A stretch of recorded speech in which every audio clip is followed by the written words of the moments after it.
और वेस्टइंडीज़ के दरमियान 3 मैचेस पर मुश्तमिल T20 सीरीज़ का आगाज़ आज से हो रहा है। पहला मैच आज शाम 6 बजे नेशनल स्टेडियम कराची में खेला जाएगा। दोनों टीमें 2 रोज़ से भरपूर प्रैक्टिस में मगन हैं। फिर दूसरी जानिब पाकिस्तान सुपर लीग यानी कि PSL सीज़न 7 के लिए टीमों की तश्कील मुकम्मल हो गई है। तमाम फ्रेंचाइजीज़ ने ड्राफ्ट से खिलाड़ियों का इंतखाब कर लिया है। किस टीम ने कौन से खिलाड़ी मुंतखब किए हैं और ये इंतखाब उनके लिए कितना दुरुस्त है, इस हवाले से भी बात करनी है। और इस वक्त जो सबसे बड़ी जो खबर आई है वो है PCB के CEO की तकरीरी। वसीम खान साहब, जैसा कि हम सब जानते हैं कि वसीम खान साहब पहले PCB के CEO थे और फिर उसके बाद जब रमीज़ राजा साहब ने चेयरमैन की हैसियत से अपना ये ओहदा संभाला तो वसीम खान साहब चले गए थे और उसके बाद अब फैसल हसनैन साहब को PCB का चीफ़ एग्जीक्यूटिव ऑफिसर तैनात कर दिया गया है। फैसल हसनैन खान साहब ICC के लिए भी काम कर चुके हैं। उनका इसके अलावा क्या रोल रहा है माजी में और उन्हें किस वजह से CEO तैनात किया गया है, उनके क्या इरादे होंगे और उनके क्रेडेंशियल्स क्या हैं, इन तमाम मामलात पर हम बात करेंगे। और हमारे साथ मौजूद हैं मिर्ज़ा इकबाल बेग साहब, पाकिस्तान के मोस्ट सीनियर स्पोर्ट्स जर्नलिस्ट और जिन्हें हम क्रिकेट इंसाइक्लोपीडिया कहते हैं। अस्सलाम वालेकुम इकबाल साहब। वालेकुम अस्सलाम अवैस सर, बहुत शुक्रिया प्रोग्राम में वक्त देने के लिए। हम अगर फैसल हसनैन साहब की ही बात से शुरू करें तो इनके बारे में थोड़ा सा बताइए कि ये जो इनका मामला है ये कहाँ से आया है और इनकी तैनाती को आप कैसे देख रहे हैं, क्रेडिबिलिटी इनकी और इनके क्रेडेंशियल्स। देखिए ओवैस, एक और गैर मुल्की पाकिस्तान आ रहे हैं लेकिन इनके क्रेडेंशियल्स बड़े ज़बरदस्त है क्योंकि ये ICC जो इंटरनेशनल क्रिकेट काउंसिल है उसके चीफ फाइनेंशियल ऑफिसर रह चुके हैं। इसके अलावा ये जिम्बाब्वे क्रिकेट के मैनेजिंग डायरेक्टर रह चुके हैं, चार्टर्ड अकाउंटेंट हैं और अभी ये UAE में मुकीम थे। और मैं समझता हूँ कि तजुर्बाकार आदमी है और इनके आने से फ़र्क तो पड़ना चाहिए क्योंकि इनका काम ज़बरदस्त है। जिस तरह वसीम खान तो लेस्टरशायर से उठकर आ गए थे लेकिन फैसल हसनैन को खासा तजुर्बा है काम करने का। तो अब देखते हैं कि इनके आने से क्या ये इनकी आमद जो है वो ताज़ा हवा का झोंका साबित होती है या फिर वही हाल होता है जो वसीम खान के दौर में पाकिस्तान क्रिकेट का हुआ था। बिल्कुल सही, क्योंकि ज़ाहिर है बहुत सारी चीज़ें ऐसी हैं कि जिनके बारे में हमें वो कहते हैं ना कि वो दूध का जला छाछ भी फूक फूक कर पीता है। तो हम तो ऐसे ऐसे मामलात से गुजर चुके हैं कि डर ही लग रहा होता है। जी बिल्कुल, क्योंकि पहले एहसान मानी साहब भी चार्टर्ड अकाउंटेंट थे, आपको याद होगा, वो PCB के चेयरमैन बने लेकिन वो तवक्कुआत पर पूरा उतरने में नाकाम रहे। अब एक और चार्टर्ड अकाउंटेंट आ रहे हैं लेकिन अभी उनके आने से पहले कुछ तबसरा करना मुनासिब नहीं होगा। काम तो वो जानते हैं क्योंकि जिम्बाब्वे क्रिकेट चला चुके हैं, ICC में काम कर चुके हैं, कॉम्पिटेंट आदमी है। लेट्स होप कि वो अपने आप को पाकिस्तान में किस तरीके से यहाँ के कल्चर से हम आशना करते हैं, यहाँ की वर्किंग से अपने आप को किस तरीके से एडजस्ट करते हैं इंशाल्लाह। अच्छा, अब ज़रा हम बात करते हैं PSL 7 की। ये जो ड्राफ्टिंग हुई, पहले तो ये बताइए कि वो जो PSL के फ्रेंचाइज के सारे जो मामलात चल रहे थे PCB से और जो फाइनेंशियल मामलात पर वो लोग सेटल नहीं हो पा रहे थे, उसकी क्या खबर है? वो मामलात सेटल हो गए क्या? देखिए, चूंकि PSL OS पाकिस्तान का ब्रांड बन चुका है तो बातचीत तो हुई। रमीज राजा के रवैये से कुछ फ्रेंचाइजेस के ओनर्स जो थे वो खासे दिल बर्दाश्ता थे, लेकिन चूंकि ये ब्रांड बन चुका है, 2016 से शुरू हुआ है, नजम सेठी साहब के सर जाता है इस पौधे को लगाने का सेहरा, तो फिर उसके बाद आपस में म्यूचुअल अंडरस्टैंडिंग से बाद मामलात पर पाकिस्तान क्रिकेट बोर्ड और जो फ्रेंचाइज ओनर्स थे उनके दरमियान बातचीत हुई और उसके बाद मामलात तय हो गए। लेकिन एक चीज़ पाकिस्तान क्रिकेट के लिए कोई इतनी ज्यादा हौसला अफजा नहीं हुआ है। अगर आप देखें तो जो प्लेयर्स आ रहे हैं गैर मुल्की क्रिकेटर्स, उनमें कोई प्रोमिनेंट नहीं है, ऐसे नहीं है जो करंट क्रिकेटर्स हो या जो बड़ा नाम रखते हो। वो रिटायर्ड क्रिकेटर्स हैं या बहुत से ऐसे क्रिकेटर्स हैं those who are on the verge of their retirement या अपनी टीमों में सेलेक्ट नहीं होते। लेकिन चूंकि उसकी वजह ये भी हो सकती है कि 27 जनवरी से 27 फरवरी के दरमियान दुनिया में और भी क्रिकेट के असाइनमेंट्स हैं और भी क्रिकेट की सीरीज हो रही हैं। फिर सबसे बढ़कर एमिरेट्स क्रिकेट लीग हो रही है जो UAE में होगी, तो आया वो भी क्लैश कर रही है, तो प्लेयर्स को वहां पर शायद ज्यादा अट्रैक्शन नजर आए। रमीज राजा कह चुके हैं फ्रेंचाइजीज को पैसे बढ़ाए, फ्रेंचाइजीज कहती हैं कि हमारे साथ हमारा शेयर जो है वो बढ़ाया जाए। तो बहुत सारे मामलात हैं। मैं समझता हूँ कि देखिए, क्रिस गेल को किसी ने नहीं लिया, बेन डंक को जो जबरदस्त, हाँ, वो बेन डंक को किसी ने नहीं लिया, तबरेज शमसी, कैमरून डेलपोर्ट, बेशुमार नाम ऐसे कि जो इस मर्तबा जिनका नाम था ड्राफ्टिंग में लेकिन उनको किसी भी फ्रेंचाइज ने नहीं लिया। अच्छा, अब एक और नाम कामरान अकमल साहब का, वो बतौर एहतजाज दस्तबरदार हो गए, जिन्हें लिया जा रहा है वो खेल नहीं रहे। ये क्या मामला है भाई? सिल्वर कैटेगरी में भी आ तो गए ना। देखिए, कामरान अकमल की खिदमात तो है ओवैस पेशावर ज़ल्मी के लिए। जब से 2016 से ये शुरू हुई पाकिस्तान सुपर लीग, कामरान अकमल उससे लेकर अब तक पेशावर ज़ल्मी से ही वाबस्ता रहे। और फिर 2017 में जब पेशावर ज़ल्मी की टीम ने ये चैंपियनशिप जीती, फाइनल में उन्होंने क्वेटा को लाहौर में हराया, तो कामरान अकमल भी उस टीम का हिस्सा थे।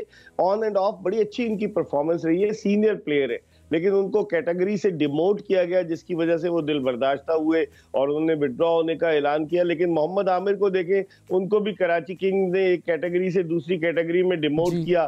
पहले उन्होंने खबरें चलाई, धमकी दी कि किसी और फ्रेंचाइज को जो है वो ज्वाइन कर रहे हैं, लेकिन जब उन्होंने देखा कि कहीं से कोई सब्ज झंडी नजर नहीं आ रही, तो फिर उन्होंने वही पुरानी तनख्वाह पर काम करने का फैसला किया और वो कराची किंग्स की नुमाइंदगी करते हुए नजर आएंगे। और फिर जाहिर है अगर आप परफॉर्म करते हैं तो फिर कैटेगरी आने वाले दिनों में चेंज हो सकती है। बहुत मुश्किल लगता है वैसे, क्योंकि लिमिटेशंस है ना। जैसे अगर प्लैटिनियम कैटेगरी का एक खिलाड़ी है, उसको $1,30,000 से लेकर $1,70,000 तक के दरमियान मिलते हैं पैसे।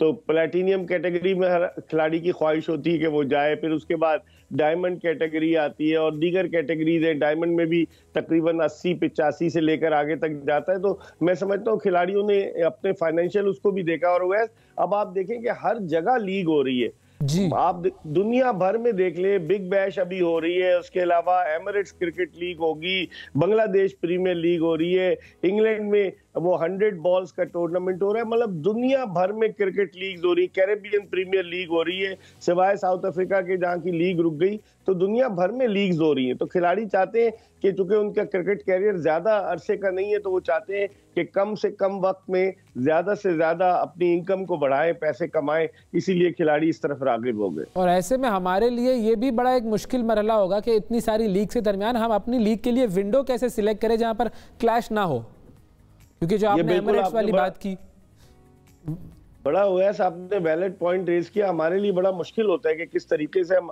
एडजस्ट करें। अब आप देखें ना, उमूमन पीएसएल जो है वो फरवरी के महीने में होती है लेकिन इस मरतबा जनवरी में उसे शुरू कर रहे हैं, क्योंकि ऑस्ट्रेलिया की टीम मार्च में पाकिस्तान आ रही, मार्च अप्रैल में वो पाकिस्तान में 3 टेस्ट, 3 वनडे और 1 T20 खेलेगी। तो हमारे लिए मुश्किल तो होता है, लेकिन हमें करानी है। ये हमारा ब्रांड बन चुका है। और इस साल भी आप देखेंगे किस तरीके से कोविड के टेस्ट पॉजिटिव आए, रुक गई लीग, फिर अबू धाबी शिफ्ट हो गई। तो एक चैलेंजिंग टास्क तो है ऑर्गेनाइजर्स के लिए। अब देखते हैं कि ये 7वीं जो है ये लीग किस तरह से कितनी कामयाब होती है। अच्छा, अब इस लीग के अंदर अगर मैं इस लीग के हवाले से आखिरी सवाल करूं, फिर हम पाकिस्तान वेस्ट इंडीज पर आते हैं। आपको कौन से सरप्राइजिंग पिक्स लगे और कौन से आपको लगा कि सही रिटेन किया गया? फखर जमान के हवाले से बहुत बात चल रही थी, लेकिन लाहौर ने उनको रिटेन किया। फिर उसके बाद मतलब इस तरह से आपको कौन कौन से ऐसे सरप्राइजिंग मोमेंट्स लगे इस ड्राफ्टिंग में? देखिए, कुछ लोग चले गए। अगर आप देखें, जैसे अनवर अली थे, वो चले गए मुल्तान सुल्तान में। रुमान रईस की वाबस्तगी थी इस्लामाबाद यूनाइटेड के साथ, वो भी मुल्तान सुल्तान में चले गए। इस्लामाबाद यूनाइटेड के जो विकेट कीपर थे रोहेल नजीर, वो कराची किंग्स में आ गए। आजम आ गए इस्लामाबाद में। विकेट कीपर आजम खान इस्लामाबाद चले गए। तो चेंजेस तो हुई हैं, लेकिन कुछ यंगस्टर्स भी आए हैं। सैयद फरीदून को उन्होंने रखा है, लाहौर कलंदर्स ने, बड़े टैलेंटेड खिलाड़ी हैं। और भी कई, अब्दुल्ला शफीक को रख लिया लाहौर कलंदर्स ने, उनको पाकिस्तानी टीम अपने साथ ट्रैवल कराती थी। T20 2 खिलाए, न्यूजीलैंड में दोनों में वो 0 पर आउट हुए, लेकिन उनकी बांग्लादेश में चिटागोंग टेस्ट में परफॉर्मेंस अच्छी रही। तो कई खिलाड़ी आगे पीछे तो हुए, लेकिन हैरत अंगेज जो इखराज है वो आप देखें, अहमद शहजाद का नाम नहीं हुआ है किसी भी टीम में। फिर सुहेल खान, जिनको एक्सपर्ट T20 का समझा जाता है, स्लोअर डिलीवरीज करते हैं, उनका नाम नहीं है किसी भी टीम में। खुर्रम मंजूर अच्छा परफॉर्म करते थे, उनको किसी ने नहीं लिया।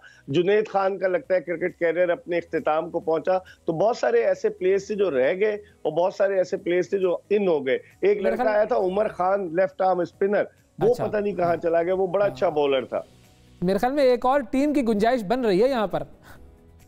आपकी बात बिल्कुल दुरुस्त है। पहले जब पीएसएल शुरू हुई तो 5 टीमें थी, फिर 6 हो गई, मुल्तान सुल्तान आ गई। अब लगता यही है कि टीमों की जरूरत है ताकि खिलाड़ी ज्यादा से ज्यादा पार्टिसिपेट कर सके। और अगले बरस रमीज राजा चूंकि क्रिकेटर है, तो वो यकीनन सोचेंगे, और पाकिस्तान क्रिकेट बोर्ड क्या इकदाम करता है ये देखना होंगे कि जो अगली लीग होगी 8वीं पाकिस्तान सुपर लीग, उसमें क्या करते हैं। अब आते हैं ज़रा पाकिस्तान वर्सेस वेस्ट इंडीज़ पर। वेस्ट इंडीज़ आ रही है वर्ल्ड कप खेलकर, और जिस तरह खेला उन्होंने, मतलब वर्ल्ड चैंपियन होने के बावजूद जो उनकी कारकर्दगी थी वो सिफर ही थी। Pakistan on the other hand वो ज़बरदस्त तरीन उनकी कारकर्दगी रही, हमें एक टीम नज़र आई, एक यूनिट नज़र आया। तो इस हिसाब से आपको क्या लगता है, ये सीरीज़ क्या एक कोई वन साइडेड सीरीज़ साबित होगी? और क्योंकि पहले भी जो कराची में मैचेस खेले गए हैं पाकिस्तान वर्सेस वेस्ट इंडीज़, चारों मैचेस वो पाकिस्तान जीता है। देखें वैसे एक तो 3 खिलाड़ियों के उनके कोविड टेस्ट पॉजिटिव आ गए पाकिस्तान आने के बाद, शाय हो, शेल्डन कॉटरेल, कायल मायर्स, उससे उनको थोड़ा सा धचका लगा। फिर उनके 2 प्लेयर्स तो रिटायर हो गए, वो कुछ कर भी नहीं रहे थे, क्रिस गेल और डिवान ब्रावो। फिर आंद्रे रसल जो है वो बिग बैश खेलने चले गए। फिर शैमरून हेटमायर ने जो है वो माजरत कर ली। फिर उसके अलावा लैंडर सिमंस, इवन लुइस, उनके कई अच्छे प्लेयर्स हैं जो नहीं आए। लेकिन उसके बावजूद मैं ये समझता हूँ अगर बांग्लादेश के मुकाबले में आप वेस्ट इंडीज की टीम को देखें तो वेस्ट इंडीज की टीम पाकिस्तान के लिए तरने वाला साबित नहीं होगी, क्योंकि काफी पोटेंशियल है। निकोलस पूरन जो उनकी कप्तानी कर रहे हैं, अगर उनको देखें तो उनकी टीम खासी बेहतर नजर आती है। और T20 क्रिकेट में वैसा आप कुछ नहीं कह सकते, लेकिन अगर देखा जाए मैं समझता हूँ वेस्ट इंडीज की टीम जो है वो बांग्लादेश के मुकाबले में पाकिस्तान को टफ टाइम देगी। हमें उन्हें आसान नहीं लेना चाहिए। कल बाबर आजम ने भी वर्चुअल प्रेस कॉन्फ्रेंस में यही कहा कि इनको आसान नहीं लेना चाहिए। अब देखते हैं कि आज जो पहला मैच शाम 6 बजे शुरू हो रहा है उसमें वेस्ट इंडीज की टीम किस तरह की कारकर्दगी पेश करती है। सर ये निकोलस जो है ये तो विकेट कीपर कैप्टन है, और हमारा भी एक विकेट कीपर कैप्टन हुआ करता था, वो था में ही है अब वो अभी कोयटा ग्लैडिएटर्स का विकेट कीपर कैप्टन है। लेकिन पाकिस्तान क्रिकेट है, इसमें वो कहते हैं ना कि बदलता है रंग आसमां कैसे कैसे, कितने उतार चढ़ाव आते हैं कि 18 जून 2017 को जो आदमी हीरो था